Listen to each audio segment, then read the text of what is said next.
இப்போ பார்த்தீங்கன்னா நிறைய பேர் கமெண்ட்ல கேட்டுருந்தீங்க நம்ம தோட்டத்தோட வியூ காட்டுங்கன்னு. வாங்க போய் தோட்டத்தோட வியூ காட்டலாம்.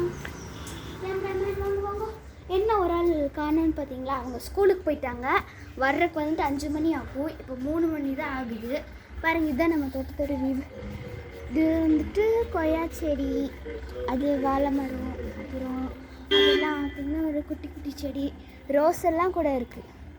பாருங்கள், இங்கே பாருங்கள், அந்த எல்லோ கலர் ஃப்ளவர் பேர் தெரியாது. மேங்கோ ட்ரீ, மருதாணி கூட அங்கே லாஸ்ட்டில் இருக்காங்க பாருங்கள். இங்கே பாருங்கள், லாஸ்ட்டில் இருக்குது. இங்கே பாருங்கள். அப்புறம் அங்கே பக்கத்தில் பாருங்கள், இது காலேஜ் வேன் மாதிரி இருக்குல்ல. பாரு, எப்போவுமே இங்கே நிறைய வண்டிலாம் நிற்கும். இங்கே பாருங்கள், வாழை மரம் அப்படி பிஞ்சிருச்சு. எல்லாம் வெயில்னால அப்படியே காஞ்சி இது